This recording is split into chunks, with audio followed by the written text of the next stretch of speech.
Welcome back, Pokemon trainers. Professor Chaz here. The lab coat's on back order, and I'm a little late on this, but it's time for our day one recap of the Unova Classic, an online competition going on in Omega Ruby and Alpha Sapphire. But this time there's a little bit of a twist. I'm going to explain what I'm talking about here. Now, first of all, I'm sitting there starting into the Unova Classic, and the very first battle I had was so down to the wire, I can't even explain it, and I would like to show it off, but I can't, and as I say, I'll explain why, but it came down to a 10% chance of me losing. A 9-to-1 shot that I would lose, and I got that one shot. So a 10% chance of a rock slide missing, and it missed, and it cost me the match. So I thought, alright, but it came down pretty close. I was happy with that. Then I go into the next match, and I'm doing all these live recordings along the way. Next match, I get completely destroyed by the opponent with a pretty interesting strategy involving Terrakion with the beat-up attack and justified ability boosting the attack stat, and all that being said, I was completely destroyed by a very clever strategy. And then the third match, and then the fourth match, and the fifth match. So, spoilers, after 6 matches, it wasn't just me being destroyed by clever strategies, it was random luck of me being paralyzed 3 turns in a row, the opponent waking up immediately from sleep conditions, and landing hydro pumps while I miss rock slide. All this being said, by the time I lost my 6th battle in a row, and that was the first 6 battles that I fought in the Unova Classic, I was basically pretty fed up, and I decided, you know what?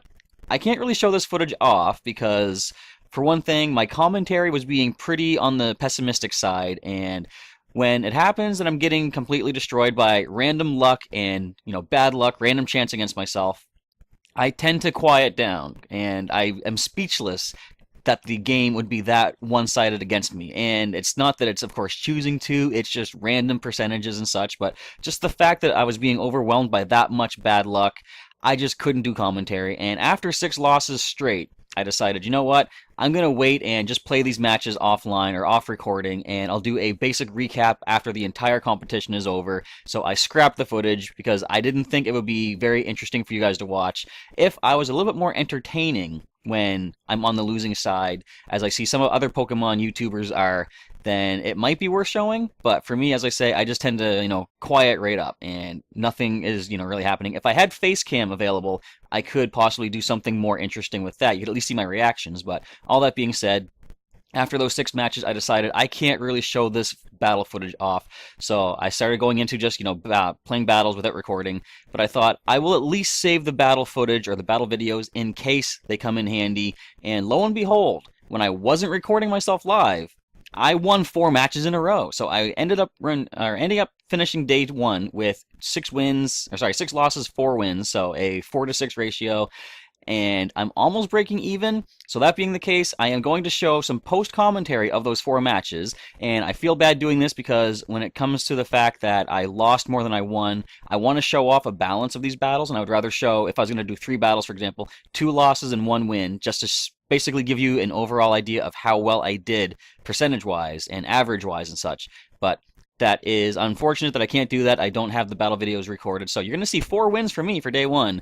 But bear in mind, I am on the losing side right now. 6 losses countering these 4 wins that you're about to see. But at least I can show something off. Now, of course, the downside to this, where we do have these battle videos, they're a lot more fast-paced than, of course, the live battles would be. So I'm not going to really be able to talk out my thought process and my strategies as well when we watch these videos, this footage here. But I'll try to give you a basic rundown of what I was planning at each turn of the game. And I guess the upside to this is that the fact that I can show off all 4 in one video. The battles themselves last about, say, 17 minutes or so the video's not going to be too long. And I guess with all that being said, let's get right into the battles right now. My first opponent of the 4 last ones for last night, Archer, and you see the team right there. We have a Sceptile, Manectric, Charizard, Lucario, and a couple others. I skipped too fast. And here we go. The battle is starting up. And I was about to say something else about this, but I can't recall off the top of my head. But anyway, we see the Lucario and the Gyarados and Salamence leads. You're going to see me in these videos. I think I always lead with these 3 Pokemon. Eggbert on the left, Irwin in the middle, and Machamp on the right. And what's happening right here, we're getting double Intimidate drops on our 2 physically offensive Pokemon. Also, don't mind the fact that the camera is starting to blur out a little bit. I do catch that pretty quickly. And we'll get this back to some nice, sharp, crisp footage up until the time I can get some sort of recording device for the 3DS, which I hope to have in time for Sun and Moon, but I'm not sure if that's going to work out. Anyway, since we did lose the attack stat on our Irwin by 2 stages, I want to switch him out. I bring in Snoozer, who I thought could take attacks better. Eggbert goes for the Follow Me, in case that Salamence wants to go for a flying type attack on our Machamp. Now, nice thing about Follow Me is, if the opponent on the far side uses a move like Aerial Ace or something that can hit the far side, Follow Me will draw that over. But they go for Draco Meteor instead, and they land a critical hit. And after all the critical hits we were taking to this point, I was not happy with that, especially given the fact that the Surf Attack from Gyarados brings Machamp down.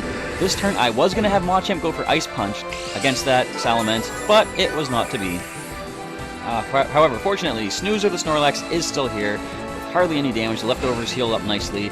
I wanted a revenge knockout at this point, and I decided, since the Salamence did lose its attack stat by special attack stat by 2 stages thanks to the Draco Meteor, I think Scruff the Manectric has a chance to survive a hit from it. So I come in on the right side, go for the Discharge, and bring the Gyarados down. We do get Paralysis on that Salamence. Excellent, I will take that. And since Lucario could go for Aura Sphere again, I have Eggbert use Follow Me, but they go for the Close Combat, which again is double resisted. I'm basically trying to keep Snoozer from taking a super effective fighting attack for as long as we can, and since we double resist the fighting type attacks with our Togetic, I don't think we worry about any knockouts from the damage of the fighting type attacks. There we see a Draco Meteor again. Once again, the Salamence sharply loses its special attack stat, and just in case Irwin comes in and goes for an Earthquake, I wanted to land that Salamence with that Smackdown. Down it goes. The interesting thing is, it still retains its flying type, but it loses the ground type immunity that flying types have. Because as you'll see, we go for another Discharge momentarily, and the Salamence takes neutral damage as opposed to resisted damage, which it would if it was not a flying type anymore. But we go for that Discharge, basically want to try to bring that Salamence down and get some good damage off on the Charizard. As you'll see, we pick up Paralysis on the Charizard as well, so after 6 battles, the luck was finally starting to balance out a little bit, even though they did get a critical Draco Meteor on my Machamp earlier. But this Flare Blitz is going to hurt. This could be a Mega Charizard X variant because of the physical type attack, but we see the recoil brings it down pretty low. Sadly, the Close Combat is going to bring Eggbert down at this point, so they pick up their second KO, as we have already got our second KO too, so was that our second one? Yes, it was. So we are at 4-4 right now. However, the Smackdown, double super effective, brings that Charizard down as well. So we're up 4-3 at this point in the battle. So the last remaining Pokemon are going to come in. And something else I want to try to do as we get into these battles, I'm going to record later on for Day 2 and Day 3. I need to really be more careful of predicting the opponent. Well, not predicting, but keeping in mind what they're going to bring in. Now here we see the last 2 Pokemon are in. Since there is a Manectric on the other side, they could have Lightning Rod. I do not want to go for the Discharge. We see Leaf Storm onto Snoozer. He does survive that. I'm glad they went with that, because if they went after our Manectric, that might have been enough to bring her down. But we go for that super effective Overheat. I want that Salamence out of here. We see the Overheat is enough to bring down the Salamence, or sorry, the Sceptile. And we lose our special attack, but as I said in the team builder, the white herb that Scruff has is going to restore that special stat right back to where it's supposed to be, as we go for a Heat Wave, super effective on the Lucario, that has now lost its defense stat, or special defense stat, by 2 stages thanks to 2 close combats. Down it goes, and the Manectric unfortunately dodges a 90% accurate Heat Wave. Now we do get a nice special attack boost thanks to that Lightning Rod as the Manectric goes Discharge. We no longer have Wide Guard because we lost Machamp turn 1. And I can't be mad about the fact they got Paralysis on Blaze and Paralysis on Snoozer, because we did paralyze both the Charizard and the Salamence, so kind of balances out. We go for some super effective Bulldoze to try to lower the speed of the Manectric. We do unfortunately knock our own Manectric out in the process, but I kind of thought that was going to happen. As soon as she got that Overheat off, that was kind of all I needed her to do for the remainder of the battle. She wouldn't do much to the Manectric here. But now that we have lowered its speed, even if we didn't outspeed with Choice Scarf already, we are now going to be able to get an Earthquake off with our Krookodile, who we did pull out at the first of the battle, if you remember, because of the 2 Intimidates. Earthquake is going to bring Manectric down. Sadly, it does also bring Snoozer down. But fortunately, this is not a Nuzlocke-style game, as we are doing in Pokemon Silver, so Snoozer will be back for another battle, of course. So that is the first of our wins of Day 1, and the next opponent is coming up in just a moment. It is Haruka. We see Kangaskhan, Rhyperior, Rhydon, Swellow, Garchomp, and a Pidgeot. So this is an interesting one here. So we're going to lead, of course, the same leads. Now, something, I don't know if I mentioned it just yet, but I want to keep in mind another thing too, the shifting. I don't do a lot of shifting in the triple battles, but it comes in pretty handy. Shifting from either the left or the right side, it's based on speed. You can only shift out one of the left or right ones to the middle. And the faster the Pokemon is on the outside, it happens in turn order based on speed. So here we see Wide Guard protects my team from the Swellow's Heat Wave. I don't know if that Swellow would be Choice Scarfed or not, or if it just naturally outspeeds Irwin, because of course he does have Brave Nature, which lowers his speed.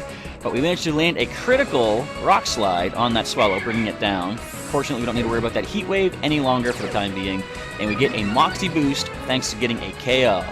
And the Garchomp flinches, which was very lucky. I had Togetic who's following me to draw any flying type attacks towards him on that side, so Machamp is safe from the Hurricane, as in comes a Kangaskhan. Fortunately, no Mega Stones are permitted, but they're going to follow me once again. I'm expecting the Garchomp might go for some sort of a Dragon type attack. Here we see a failed Sucker Punch from the Kangaskhan as we land another Rock Slide. Moxie Boost is definitely going to be enough to bring the Pidgeot down. We're going to gain another boost by bringing that one down as well. And that is down, there's 2 Pokemon down on the opposing side. They've got 4 left. We get another Moxie Boost there, so we're at +2 attack stat, and they land an Earthquake against our team. And let's see how devastating this was. I can't recall offhand. We can't survive another one of those, but I didn't Wide Guard because I wanted that Garchomp out of the way, so I had Machamp Ice Punch it this time around. Rough Skin is going to hurt us with a little bit of recoil, unfortunately. And that is 3 down on the opposing side, and we haven't lost a single Pokemon just yet. Now, something I was going to mention in the team builder, and I had it in my mind to mention, but I kind of forgot and didn't get back to it. Another reason I have knockoff on Machamp, and you're going to see here, is since we're locked into Rock Slide with Irwin, and we have a +2 attack stat right now, if I want to use a different attack, I can try to use my own Machamp's knockoff and take that Choice Scarf off. We no longer need the speed to outspeed these 2 slower Rock and Ground types, so if I can knock off the Choice Scarf, I can then Earthquake for +3 attack stat. However, it kind of backfires in the sense that this Rhydon Rhyperior gets a Rock Slide off, knocks out the Krookodile, unfortunately, so Irwin does fall. If I had predicted properly the last turn, I could have knocked off after it Rock Slided and took out the Kangaskhan. Is that how that happened? I can't recall. But no, when it knocked out the Pidgeot. I could have gone for the knockoff then. We didn't need to worry about being outsped by anything after that. And I could have gone for the Earthquake now, but it is down to Blaze coming in. We're going to Wide Guard to protect against the Rock Slides. We did see Water Pulse from Eggbert onto the Rhydon, but based on the damage that we did, I'm pretty sure that's an Eviolite or an Assault Vest Rhydon, so I thought we got to get as much power off as we can, bring that thing down. I wanted the Rhydon out of there because with Eggbert on the far side, Rhyperior can't touch him, and he can fire off Water Pulses across the other side of the field. We see Wide Guard is protecting us from the Rock Slide. As we fire off that Water Pulse, it is a good strategy to keep a Pokemon on the opposing side that will have a wide range, what would you call it? A long range move, I guess? I'm going to go protect once again. I have Blaze go for an Air Slash right now just for the chance to try to flinch this thing, save us an extra turn, and we do get the flinch, as you see. Not that it really matters, I'm pretty sure Water Pulse would have dropped this before it could land an attack against us anyway. Or, no, it was going to attack, but since it can't hit Eggbert, the Water Pulse is going to drop it, and that was our second win of our, 8th match overall for the day. Next up, we have, it's kind of an interesting one if I recall the team properly. Right there, we see the 3 Reggie brothers of Hoenn, and my opponent, Black Star. Here we go. Now, they lead with all 3 of the Reggies right now. Reggie Ice, Reggie Steel, Reggie Rock, and I'm leading with my usuals. I'm probably going to switch things up a little bit in the Day 2 battles, but we'll have to see what happens. And hopefully, now I'm expecting possible explosions from these things, so I'm going to protect against that. And hopefully, I'm going to try some more live recordings of the next battles, and maybe I'll do good, maybe I won't, but I don't know. We'll have to wait and see how it plays out. Now we go for the Earthquake, try to get some good super effective damage off on the Registeel, Regirock, of course Reggie Ice is neutral, and isn't that something? Look at the defense of this Regirock. The fact is, we did as much damage to the Reggie Ice neutral as we did the super effective Regirock, and they took about the same amount of damage. Like, I guess Regirock has massive defense, but we did see a Stone Edge into Machamp, and I figure, you know what? If they have Rock Slide, I think the Registeel will just try to Rock Slide. I'm going to protect against that. I'm going to use Follow Me once again in case the Reggie Ice goes for an Ice-type attack against Irwin. I want to try to draw that away. and we go for another Earthquake. We will drop the Registeel based on the damage that we did last turn. What I wasn't expecting at this point was a critical hit on the Regirock. Not that I think it really mattered, because it wouldn't be able to do anything really. If it was going for another Stone Edge, both Machamp and Irwin would resist that. If it went for Rock Slide, the Wide Guard was up, so we're pretty good there. We get a +2 attack boost, thanks to getting 2 knockouts. So Regice goes another Thunderbolt on Eggbert, landing a critical hit this time. Unfortunate, but I mean, we're kind of ahead of the game right now, so I think I'm okay with that. So here we see Shuckle and Gardevoir come in next. And at +2 attack, I'm pretty sure the Gardevoir is not going to be able to survive this. But I also don't think Machamp might, so I'm going to pull him out of there. I bring in my other flying type, Blaze the Charizard. I could have tried to go for the knockoff on Irwin to rid himself of the Choice Scarf at this point, but I wasn't sure Machamp would survive the hit regardless. So you see the Regi Ice falls, critical hit on Gardevoir. Do you think that mattered? I kind of don't, you know? +2 attack, Gardevoir's defense is not good. Earthquake, stab, 100 base power, yeah. And we get another +2 attack boost thanks to that Moxie, as Eggbert goes for the Water Pulse on that Rock-type Shuckle. Super effective, down goes the Shuckle. And that leaves them with just one left, I believe.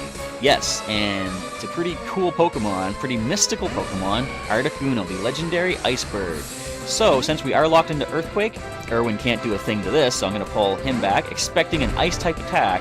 So we send in our thick, fat Snorlax. See if we can resist the Ice-type attack as Blaze goes for a nice Heat Wave. Massive damage to the legendary Ice Bird, as it does try the Ice Beam on Snoozer. Hardly any damage to worry about. Since Eggbert didn't really have much to contribute this turn, I thought, let's just put the Reflect up, and in case the Articuno goes for a physical attack, at least we'll be defended against that. But we are pretty much set to take this one. Did we lose anybody? No. This was a 6-0. We didn't lose anyone, right? No, I pulled Machamp out, and Scruff didn't even come into this one. So that was one of our more impressive victories, 6-0 for battle number 9. And let's check out battle number 10.